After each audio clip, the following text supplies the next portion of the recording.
All right, so in our warm-up problem, I asked you to do a division problem, and I said go ahead and do it with synthetic division. We're going to be doing a bunch of synthetic division today. Our coefficients, it was this thing, we were dividing this thing, we were dividing it by x plus 3. So my coefficients are 1, 3, negative 11, and 2. And I'm not missing any terms, so I don't need to insert any zeros. And if I'm dividing by x plus 3, what should go in the little box thingy here?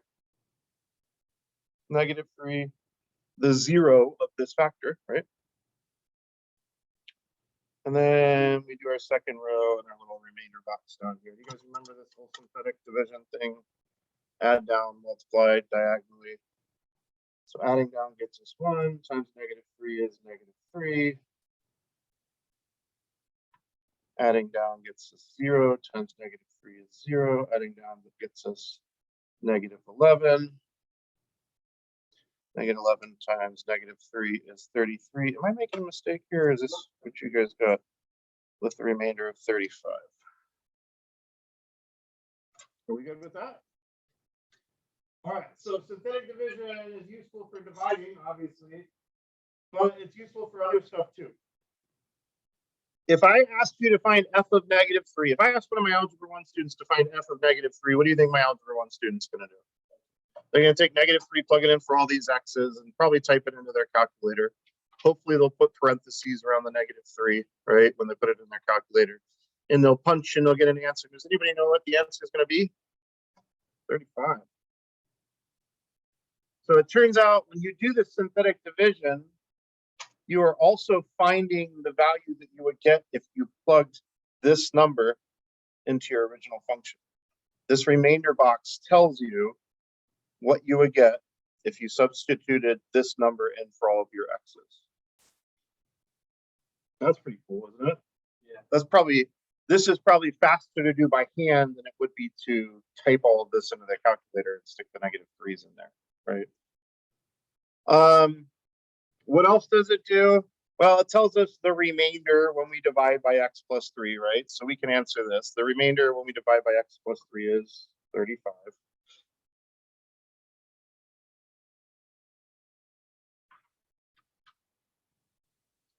So based on that, is x plus 3 a factor of this polynomial? I'm seeing some no's. Okay, why? How do you know? Because the remainder is not 0.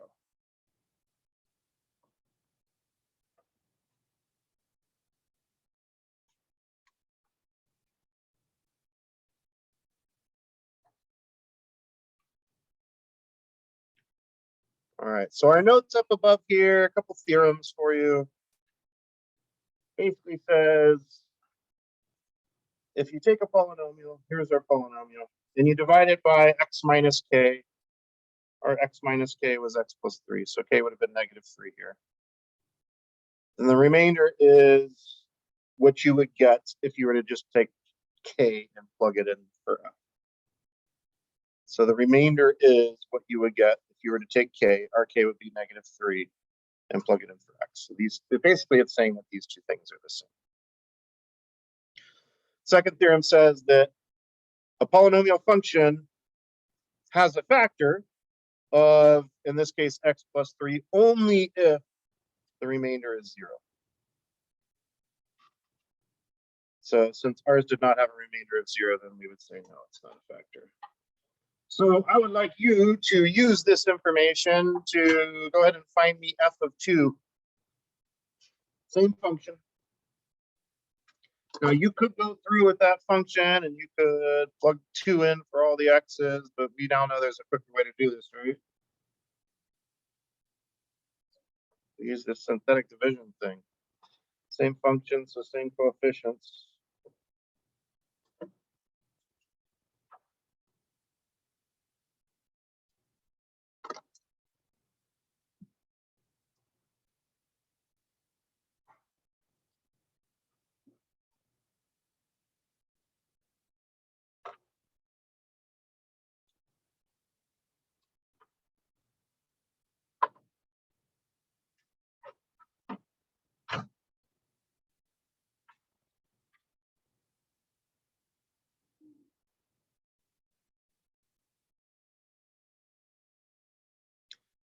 Are you getting 0? I got 0 in the remainder box. Woo. That means that f of 2 is 0. This isn't on the page, but I'm trying to make a connection to something that we've been talking about. If f of 2 is 0, what does that mean about 2? It's a root. It's a 0 of our function, right? On the graph, what are we going to see at an x value of 2? We're going to see an x-intercepts. It's going to be crossing or touching. I don't know which at this point. Okay. So what's the remainder when we divide by that? Well, we would do the exact same work to find that. It would just be what's in the box. So the remainder is the same as what f of 2 is. It's 0. So in this case, is it a factor? Is x minus 2 a factor? Yep. Because the remainder equals 0.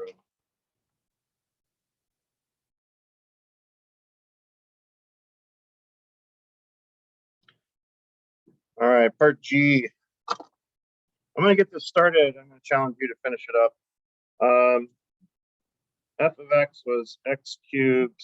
If I could get you to write this down as well. I'm just copying down what the original function is. That's my polynomial function. Since we found that x minus 2 is a factor, then we should be able to factor an x minus 2 out of that. Can you please find me what would remain after we factored out that x minus 2?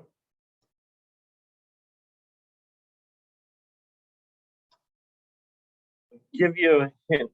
All the numbers that you need are already on your page. There's no real work you need to do, just translation.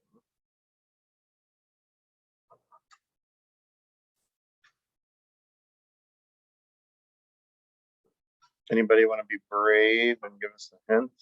Where am I going to look to figure out what this is? The end of the synthetic division. The end of the synthetic division. Here, you mean?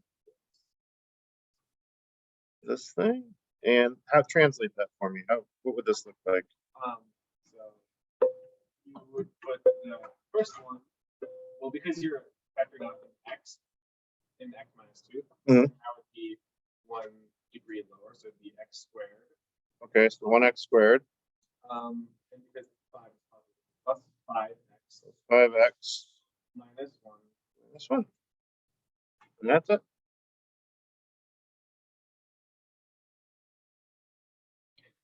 So synthetic division, what I'm trying to get you to see here is that synthetic division does more for us than just divide. Right? There's several things going on here. When I do this synthetic division, I am finding out what I would get if I were to plug 2 into the function. That is one thing that synthetic gives us. This number in the box is that. I'm figuring out what the remainder is when I divide. If that remainder is 0, then synthetic division is also telling us whether or not it's a factor. If it's 0, it is a factor. And if it's 0, then this also tells us what the remaining factor would be when we pulled this factor out. So if I factored an x minus 2 out of this original polynomial, this would be what's left over. Are we feeling okay about that so far? This is the main concept that we're going to be using. We got a couple other little tricks that we're going to be using. We will be utilizing technology today, so you'll want your calculators handy. Let's talk about the rational zeros theorem, sometimes called the rational roots theorem. I kind of gave you a warning on Wednesday. You're going to hear me interchange roots and zeros. The same thing for our purposes right now. All right, do you guys remember doing this? This is where you make a big list of different fractions. Super fun. All right, so when we look at this, we need to look at our constant term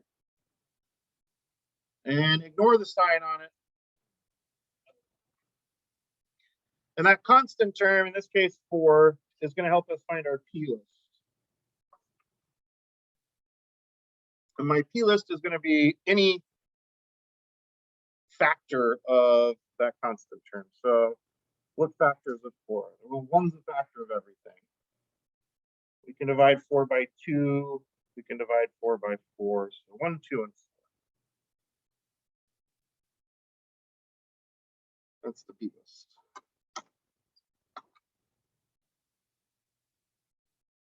Your leading coefficient is going to give you your Q list. Same idea.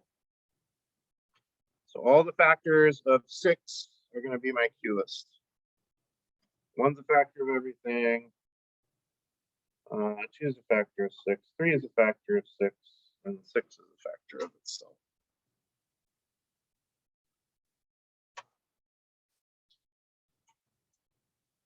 All right, and then we got to take that and make a P over Q list. And this is where it gets kind of tedious because we basically need to make every possible fraction that we can with one of these numbers on the top and one of these numbers on the bottom. And just be systematic about how you do it. I'll usually stick with one of the Q's and exhaust all my P's for that and then go on. So here's how I would do it. I would say I'm going to go with my over ones first.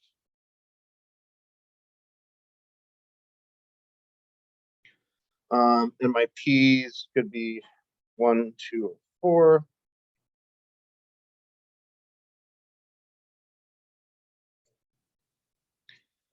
And then I'm going to go with my, we could do some stuff over 2's. Run out of room here. Curve it down a little bit. Again, 1, 2, and 4. And then my over 3's. Ooh. Hey, good news, I'm not going to ask you to do this very much because it does get tedious. And then my over 6's.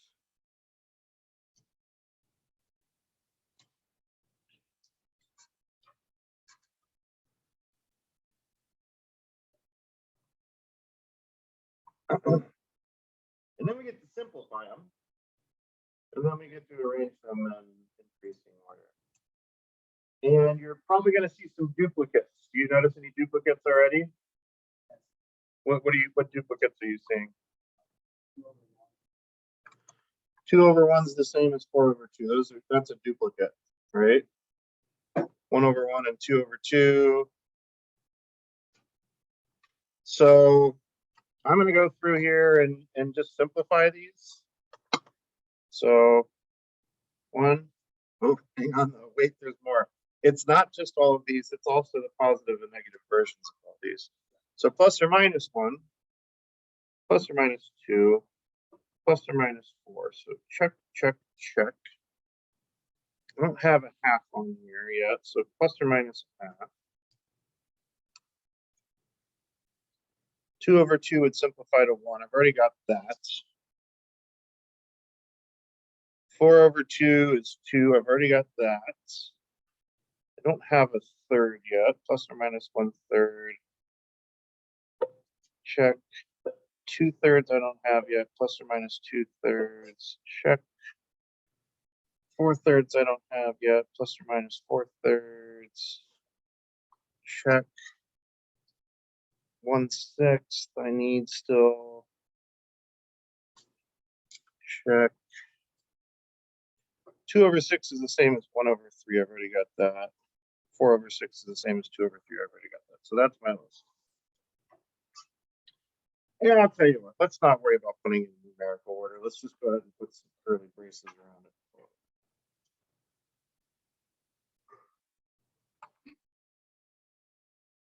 You're going to see a couple of these on homework, and I'll probably ask you to do one of these on the test.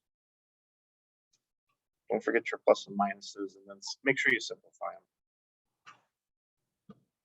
them. So you guys remember doing this?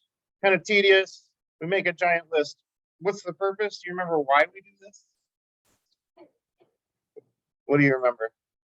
That's all the possible values that It's all the possible. Specifically, what type of roots? Close on real, but it's not going to catch all the real roots. It'll catch any of them that are what's the theorem called again? Any rational roots. So it's going to find, this will make a list of all of the possible rational roots. You know what a rational number is, right? Anything that can be written as a fraction. Is the square root of 2 a rational number? No. So square root of 2 could be as a root or a 0 of a polynomial, and it would never appear on this list. This is only going to give you the possible rational roots. And then so back in the olden days, they would make this list, and then did you guys do this last year where you had to basically go through the list and do synthetic division for every single thing on there until you got it down? Okay. And sometimes you get lucky, right? And sometimes you kind of use a little psychology and all that kind of stuff. We are going to do a slightly modified version of that this year. I don't find a whole lot of value in making you just sit there and churn through it when we've got a graphing calculator sitting in front of us. So we're going to use the graphing calculator, but we're going to find that this will become useful to us at certain points. So we'll use the graphing calculator to kind of find the easy zeros and divide those out. But we may need to turn back to our P over Q list to get some hints on some of the tougher zeros. And by easy or tough, you'll kind of see what I mean here in a second. All right, but what we're doing here is we're creating a list of all of the possible rational roots for a function. So let's flip over. This is kind of the meat of what we're doing today. Our entire goal here is to completely factor a polynomial. So we've done a lot of practice with, okay, if I give it to you in standard form, what can you tell me about the graph and the zeros? If I give it to you in factored form, what can you tell me about the graph and the zeros? Now we don't get factored form handed to us anymore. It's going to come to you in standard form, and it's going to be your job to put it into factored form so that we can find all our zeros, so we can find our multiplicities, figure out what the behavior is going to be around the x-intercepts and all that stuff. Okay. And this, again, this is going to be a slightly modified version of what you did last year.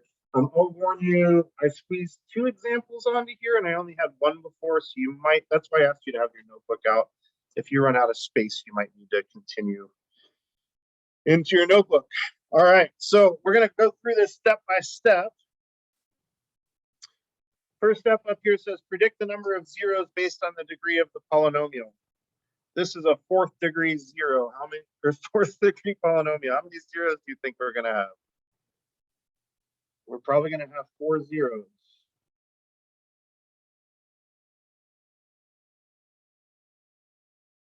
So I'm just going to go ahead and start this problem up.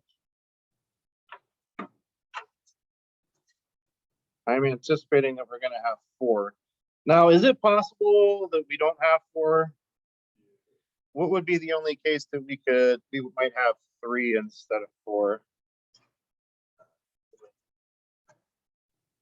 So this is where that multiplicity thing would come in, right? So if I had, let's say one of my zeros was a double, right?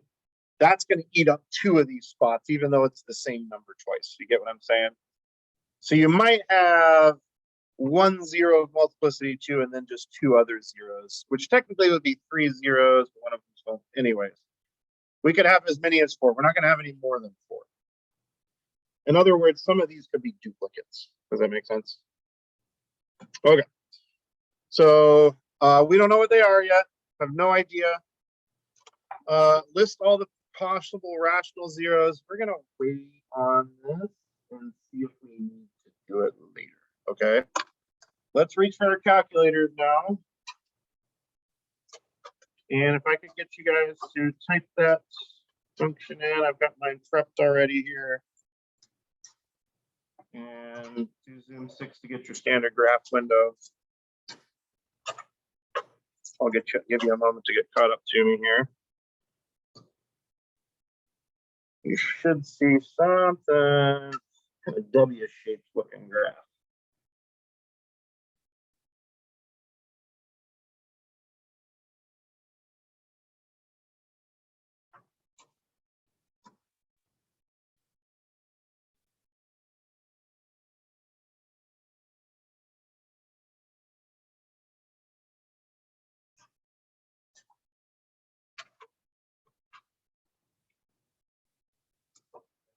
Getting a graph that looks like that. All right. And I'm hopeful at this point you're looking at those x-intercepts and noticing some behavior at the x-intercepts. Do you think we're going to have any duplicates in our zeros list? I think one of them is going to be a double, isn't it? One of them is going to have multiplicity 2. I'm seeing a graph bouncing off of the x-axis here. I bet that's going to give you a multiplicity of 2. Now, you can't trust your eyes. Just because it looks like the graph crosses at -3 doesn't mean it necessarily does. Here. So luckily, there's a really easy way to check. If you would go ahead and do second trace, that's the calculate menu, and choose value. Second trace value. Someone give me an x value that you think is a 0. -1. So type in -1 where it says x equals and hit enter. And it's going to give you the y value of the points with that x value. And I'm seeing y equals 0. So does that make you pretty confident the -1 is a 0? Me too. -1 is a 0. And I'm thinking it's a double, right? So I'm just going to go ahead and write multiplicity 2 underneath it, which means I don't really need that one there.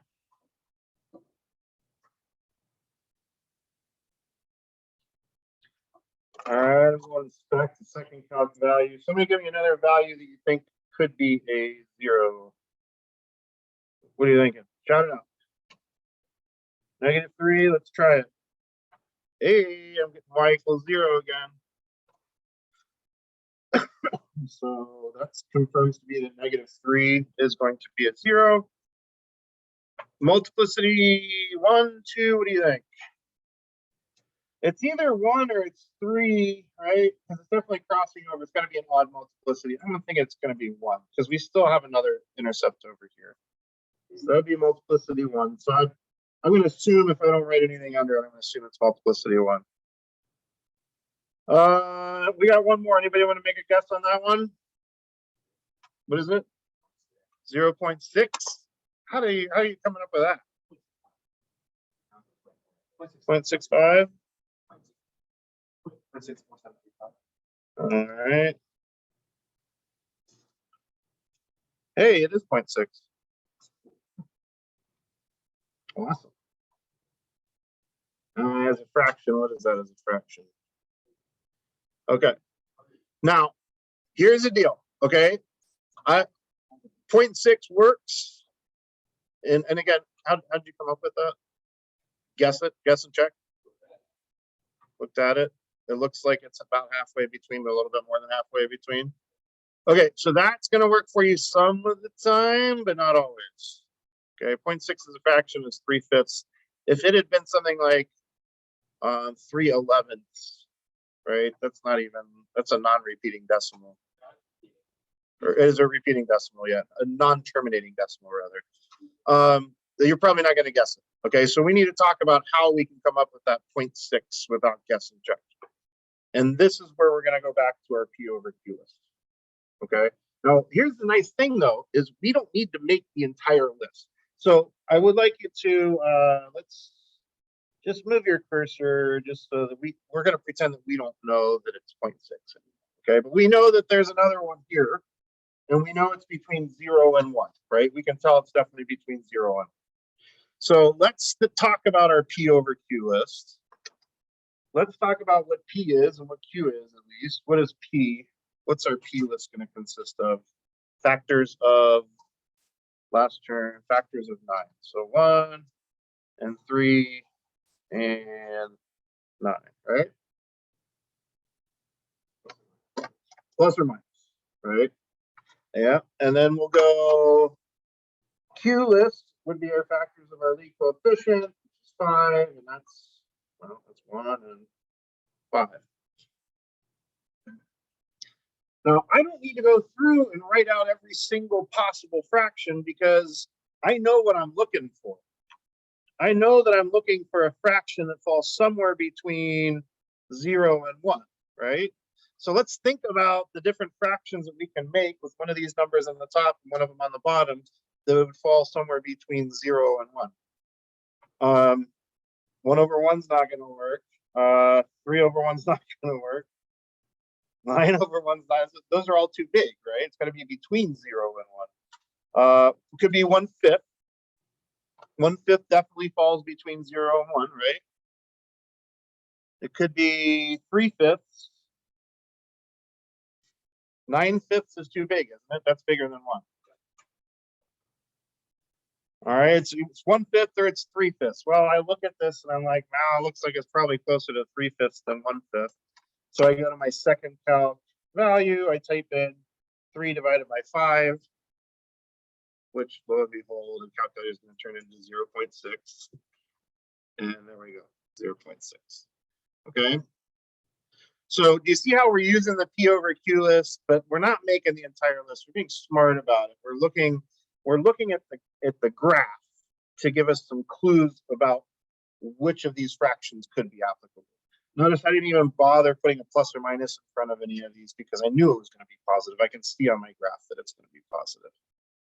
So we found our final 0 is positive 3/5. Any questions so far?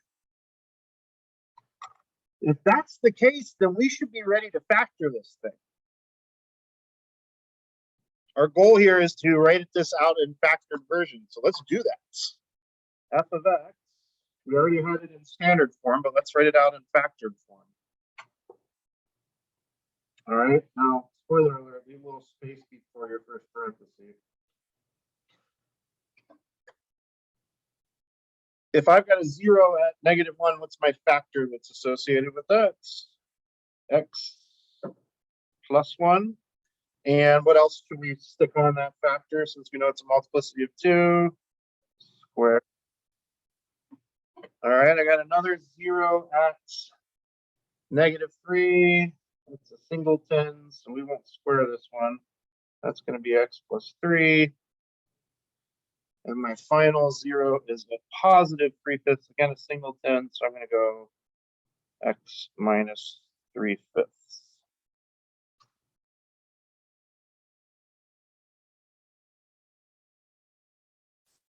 Doing okay about that? Okay, there's a small problem with this. We're super close. We're inches away from finishing this problem. What's the problem? We need to think about it. We need to think about it. So the whole point of what we did on Wednesday was to kind of show you that that number that you throw out in front of your factored version is still going to give you the same zeros, but it stretches the graph. Now, if I look at this, we don't need to go into as much detail to find A this time around, because if I think through, if I were to multiply out, and I'm just thinking about my first term here, I know that this thing should multiply out to give me a 5x to the 4th for my first term. Think about this. If I multiply out my first term here, x, times another copy of it because it's squared, right? So we're at x squared right now, times another x, now we're at x cubed, times another x, now we're at x to the 4th. I would say that if I were going to multiply this out right now, I'm going to get a 1x to the 4th for my first term. That's not what I want. I want it to be a 5x to the 4th. So what do I need to throw at the beginning of this function to make that happen?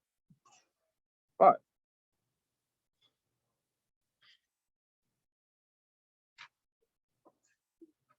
So we didn't have to do nearly as much work to find A this time as we did on Wednesday.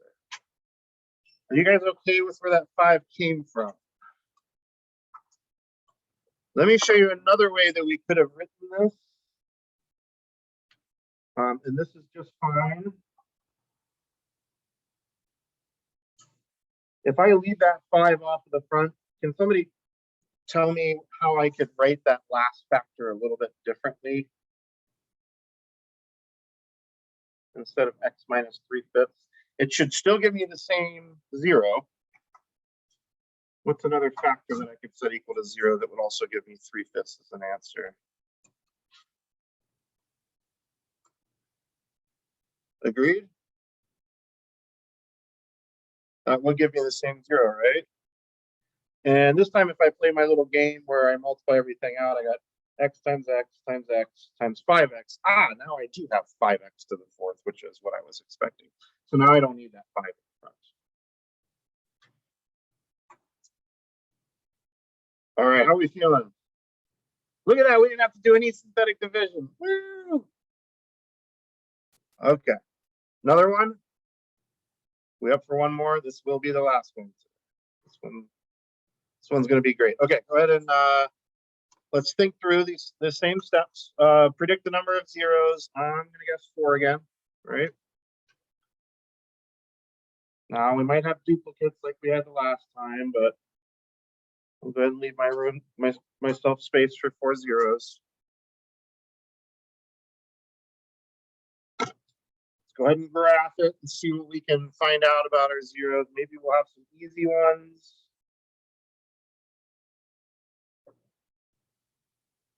So you're gonna get to the point where you're working on a homework problem, you plug it in, you graph it, and you're like, please, please, please, give me an easy zero, give me an easy zero. At least one easy zero. Ah, that's not a good one. Oh, those are all terrible. No, the last one's not bad.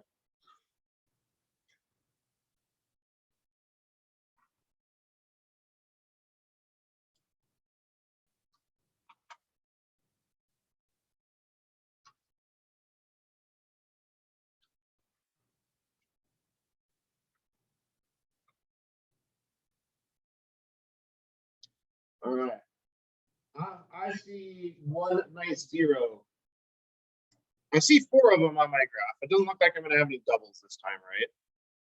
Do you see the one that I'm looking at that looks like it's going to be a nice easy one, though? What's the x value I'm thinking? I think 3. It looks like it's crossing right at 3, doesn't it? When I say easy zero, that means like a nice integer one. These other ones are kind of in between. They're going to be some fractional, decimal, hopefully rational, but we'll find out.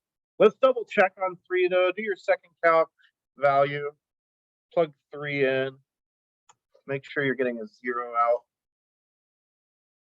And mine is giving me 0. So that's good. So we found one of them. 1 down, 3 to go. All right, do we want to try and guess and check, or do we want to let's make an educated guess and check, right?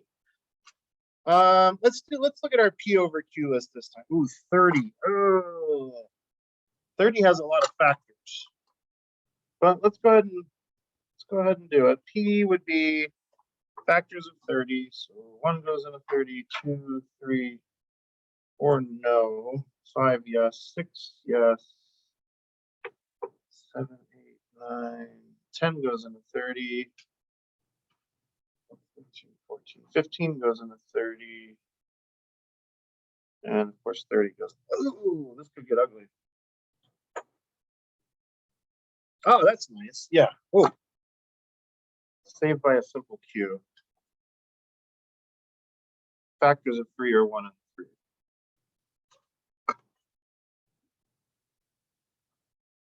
All right, I want to focus on.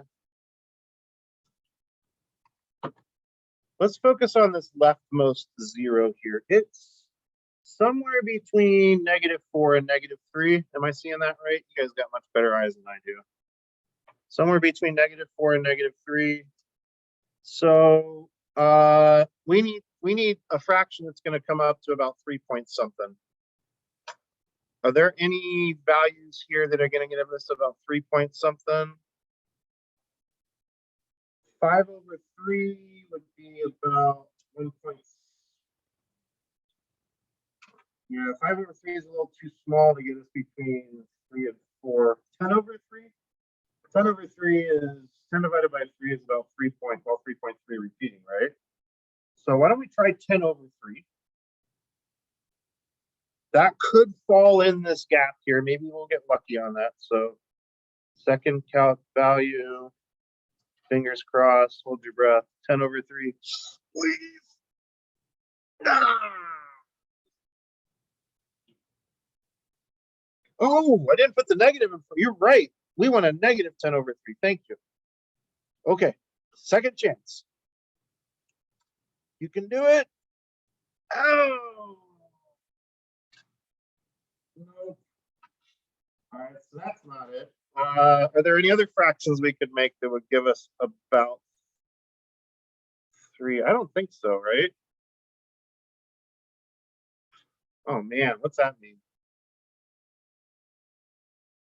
If it's not on this list, what's that mean about this 0? It's irrational. It's probably going to have a radical in it. And bad news is we're probably going to end up having to use the quadratic formula to find it. I know but it's a fun thing, the quadratic formula. The good news is, I should say, the good news is we're probably going to end up using the quadratic formula to find it. Okay. And we haven't learned this yet, but if we have one irrational 0, then we're going to actually have, they come in pairs. So one of these other ones going to be irrational. I don't know which is which. Let's see if we can find this one between 0 and 1. Give me some fractions we can make out of our P over Q list that are going to land us between 0 and 1. We could do 1/3. We could do 2/3. That looks like it might be 2/3. Let's try 2/3. Second calc value. Come on, baby. You can do it. Hey. Nice. Hey, by the way, has anybody's calculator said, instead of 0, said something like 3e -8? If you ever see this, do you know what this means? That means 0. That means 3 times 10 to the -8. That means 3 with 8 decimal places in front of it. 1, 2, 3, 4, 5, 6, 7, 8. That's that number right there. And as far as your calculator is concerned, that's 0. Calculators will make small mistakes. So if you ever see something like this pop up, just treat that like a 0. Okay.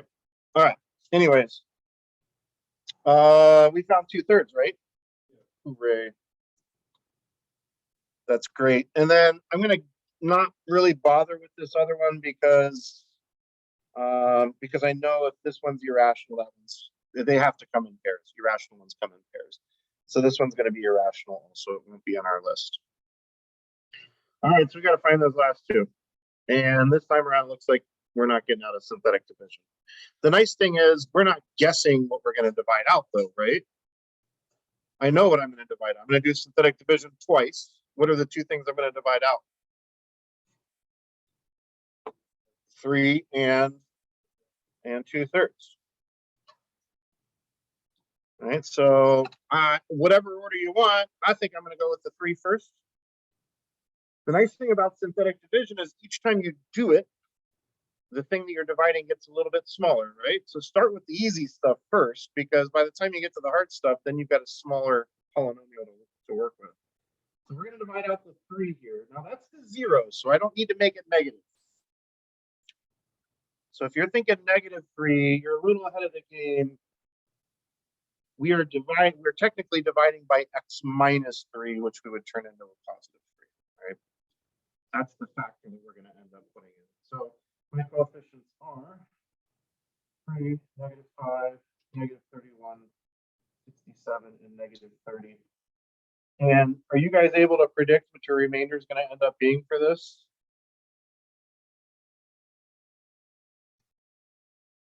We should have a remainder in mind right now. If 3 is a 0, what's our remainder going to be? It's got to be 0. If it's not, that means we screwed up when we said that 3 was a 0. It's got to come out to be 0. So let's make sure that happens.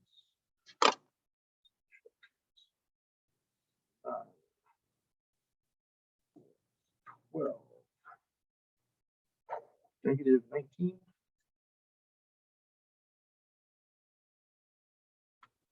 Times 3 would be negative 57. -57. That's nice.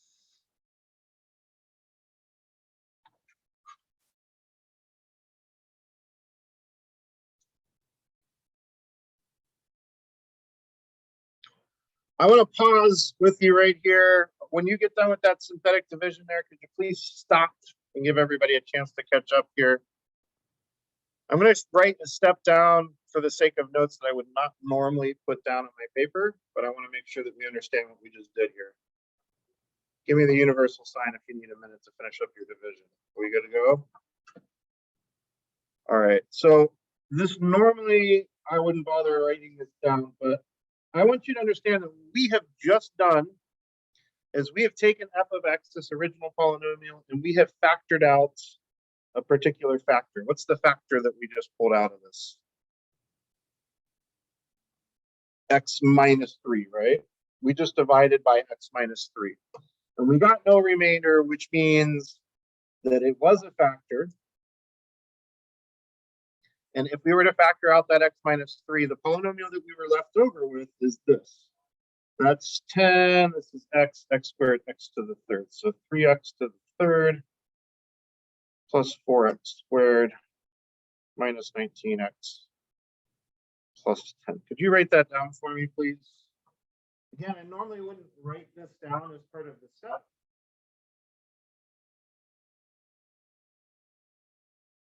But I want you to understand that this is what we're doing when we do this synthetic division. We are starting to pull this polynomial apart into its individual factors. We split it up into 2 factors at this point. Eventually, we're going to have 4 factors because we got 4 zeros.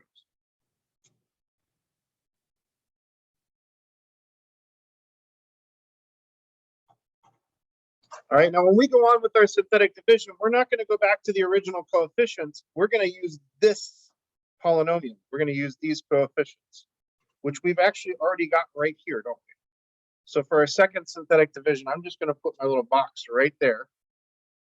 And this time we're dividing out of 2/3. And I'm going to do another synthetic division here. Notice this one's a little bit shorter.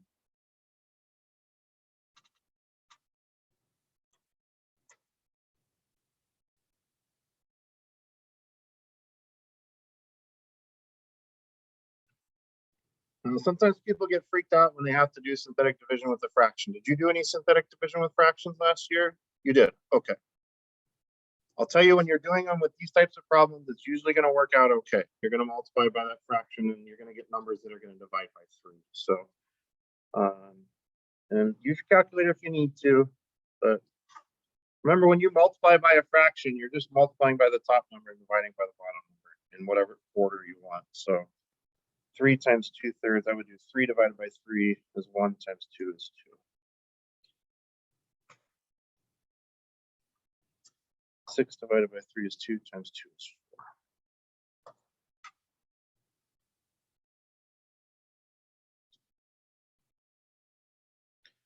Negative 15 divided by 3 is negative 5 times 2 is negative 10. Hey! Remainder 0.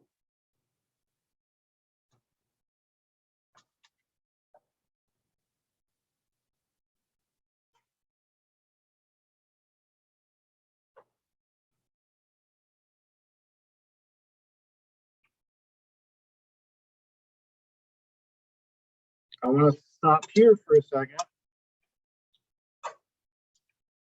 And I'm going to write down something else that I would normally write down. But I want to write down what we have just done. We now have a new version of x. We started off with this big 4th degree polynomial. We were able to split it up into 2 factors. Now we've got it into 3 factors. We've got that x minus 3 that we pulled out in the previous step. We just pulled out a new factor of x minus 2/3. And our final factor that we're left with is 3x squared plus 6x minus 15.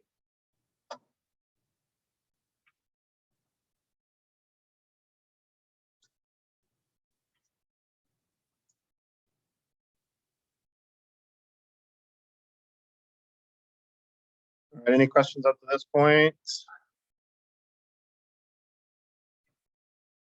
Did you guys, last year when you were doing synthetic divisions, I saw a couple of people nod when I asked you if you'd done it with fractions. Did you do one step? Did you do something with these numbers after, in the case when you had fractions? Does this sound familiar to you? Some people teach it this way, some people don't. Does anybody remember Did your teacher ever tell you if you're dividing by something with a fraction, you got to take your denominator, you got to divide everything by that denominator afterwards? Does this sound familiar to you? Okay, then we won't worry about it. And just in case somebody is, it does sound familiar, I'm going to show you. Put your fingers in your ears. If no, don't do that. You're not supposed to put anything bigger than your elbows. Just ignore me if you're feeling good about this. But I want to show you this. If I were to divide this, I would get 1 and 2 and -5. And what that would be if I wrote this factor instead of as x minus 2/3, if I wrote it as 3x minus 2 instead, then these factors would instead be 1x squared plus 2x minus 5. So that's the only difference. Both of those are fine. I'm okay with whatever.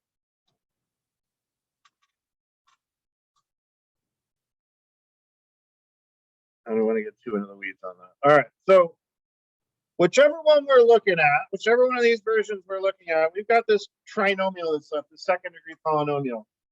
And my gut tells me when I'm trying to find zeros for a trinomial, it tells me to try and factor, but why am I not going to even bother to try and factor this right now? What kind of zeros does it have? It has irrational zeros. If it factors, that's going to give you rational zeros. This isn't going to factor. I already know it's going to have irrational zeros. You remember why we know it's irrational zeros? Because we weren't able to make a fraction from our P over Q list to fit those two intercepts. So if you can't factor it, then how do you solve it? Quadratic formula. So here's where we are right now. I've got 3x squared plus 6x minus 15 equal to 0. I need to set it equal to 0 and solve it to find my final two zeros. And I'm going to use the quadratic formula. Do you think it'd be smart for us to divide everything before we do this? I noticed that those are all divisible by 3. It would make the quadratic formula a little easier, right? The numbers would be smaller. What do you think? I'm going to divide everything by 3. We're allowed to do that. So that will give us x squared plus 2x minus 5 equals 0. All right. Get after it. Get that in the quadratic formula. Let's see what we get.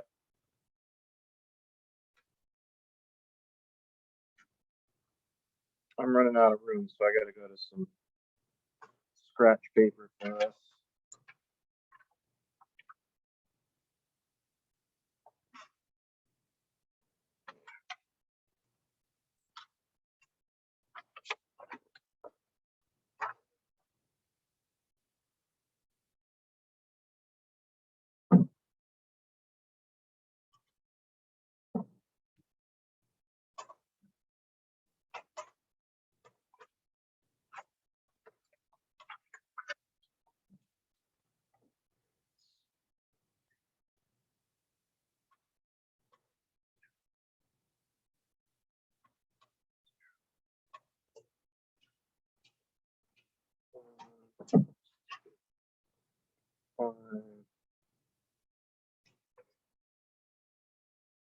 Anybody gonna sing the song for us?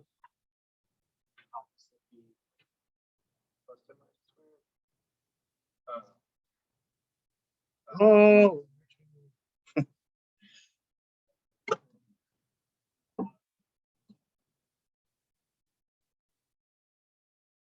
X equals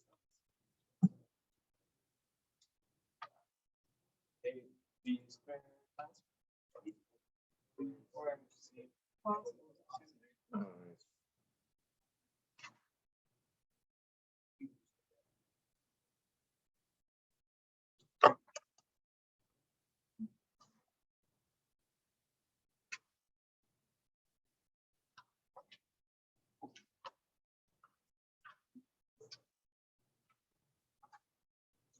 We're gonna find out how good you guys are at simplifying radicals here too. Because radical 24 is an absolutely unacceptable answer in this class.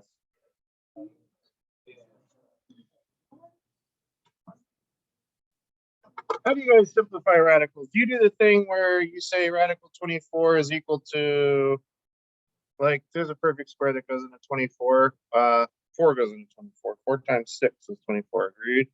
And the square root of 4 is 2, so that's 2 radical 6. Is that how you do it, or do you do factor trees, or like that?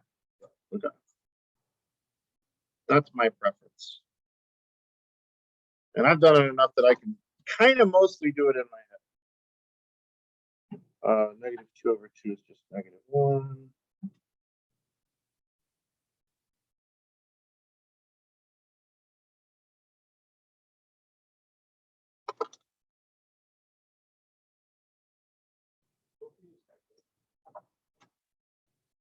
Like a program? Should your calculator will do the quadratic formula? Well, I mean, I can plug it. I don't want a decimal answer. Yeah. It's, Oh, sure. It'll do it for you. It's fine. It's not cast, right? Yeah. Doesn't not say cast. Why it's just cast no. Oh, nice.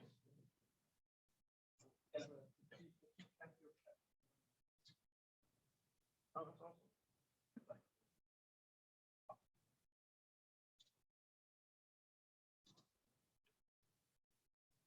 Something new. So you know you can plug these calculators. There's software you can put programs, apps, and stuff. Be careful with apps. Apps can, when you download an app on your calculator, you're giving it permission to like do whatever you want to the memory. You can absolutely turn one of these into a doorstop if you get a malicious app on there. Okay, it can like erase and like then it's useless forever. So you know, like any other piece of software, if you're going to run it on a computer, download it from a trusted source. But there's all kinds of apps and programs. There's probably an app for the TI-84 that'll do this stuff for you too. I need you to be able to do it. I guess. So you asked if can you use your calculator for it. I would want to see the work of you plugging it in. Maybe not every single step here along the way, but show me the work of you plugging it in and some simplifying. Show me that you can do it by hand, but you have the advantage of being able to check it really quickly and make sure you did it right. All right, that was a lot of work. I think we're getting close though, right? We just found 2 more zeros. One of them is -1 plus root 6. And one of them is -1 minus root 6. Those are our last 2 zeros. And those came from our quadratic formula.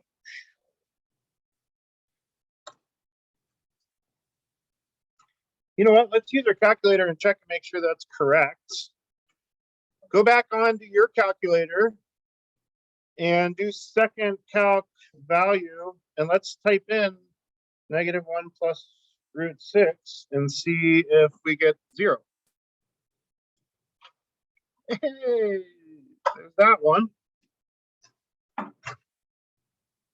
And we'll try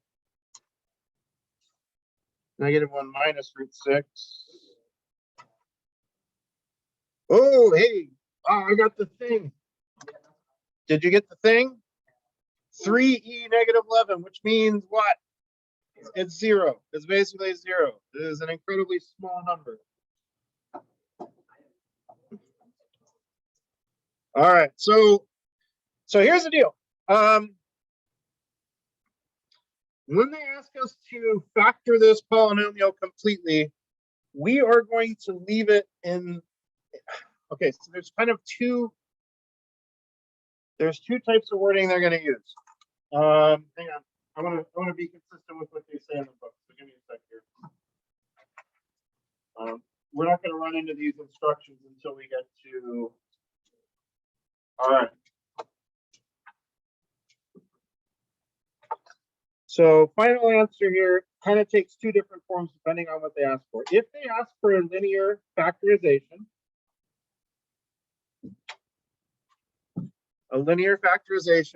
that means that all of our factors need to be linear, meaning no squares or cubes or anything like that. So my final linear factorization would be x minus 3 x minus 2/3. All right, then you're gonna love this piece. X minus -1 plus 6, so that would be x plus 1 minus √6. Isn't that awesome? And then x minus -1 minus √6, so that would be x plus 1 plus √6. That's linear factorization. Those factors are all linear, meaning they're all first degree.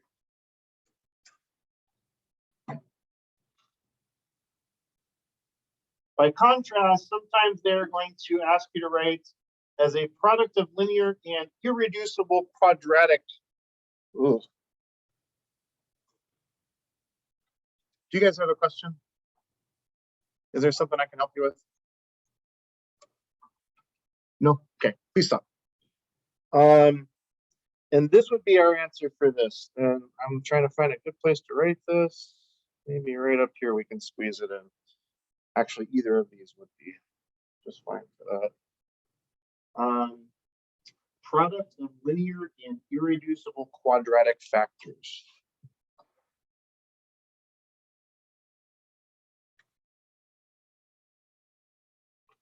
Still gonna run out of room.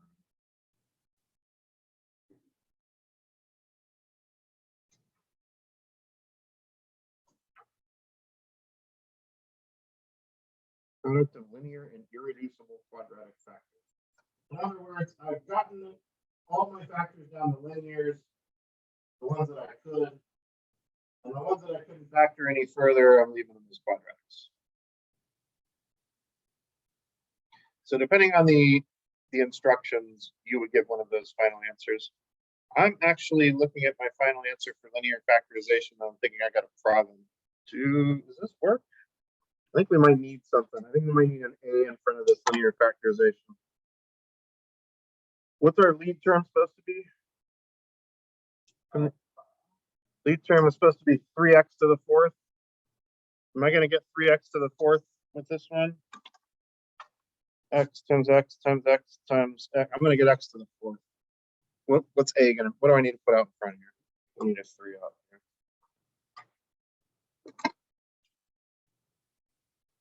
Let me double check these ones. If I were to multiply this out, this is x times 3x to the 2nd. That's going to give me my 3x to the 4th already. That's good. X times 3x times x. Yeah, those are both okay. We don't need A values in front of those. Okay. So hey, there's a lot of moving parts to this. This is like probably the key lesson for this chapter. The bulk of what you're going to be asked to do on your chapter 2 test is going to be involved with factoring big polynomials like this. It sounds like you guys have had some experience. It sounds like maybe even what you did last year may have been a step above in terms of like, if they made you hunt through all the P and Q list without using a calculator, that's a little bit trickier than this. Okay, so we're going to use our technology to be smart about our easy roots. When we run out of the easy roots, we're going to fall back on our P over Q list and see if we can find any rational roots. When we run out of all those, if we still have some left over, then we're going to fall back on our last resort, which is synthetic division, and then usually eventually quadratic formula after that. You guys show me where you're feeling about this right now. How are we doing? Oh my goodness, look at all those thumbs pointing upwards. Okay, so this is pretty familiar. Fantastic. All right, that's what I got for you guys. We're getting close to the end of the period. Let me put the homework assignment up for those that want to write that down. The homework assignment, I'm having you review some old stuff too. I think this is important because, because we're going to see it. Some of them are shorter, like questions wise. But it will be long questions. So 11 through 15, you're going to do a synthetic division and like answer the remainder of 2. All right. And 19 through 21, you're going to basically do synthetic division, but it'll be like, no, it's not a factor. 49 to 51, that's 3 problems, and we just did 2 examples like that. So that's like, that whole process that we just went through a second ago. I want to see your work for those. 38 is going back to quadratics and it's completing the square problem. Students tend to, like, they get good at that and then they don't practice that and then the test comes in. So we're going to keep practicing those. 28 and 36 are factoring, but using, like, you shouldn't need to do what we did today. You should be able to just use your factoring skills. Okay, check in. Make sure I'm not recording here anymore.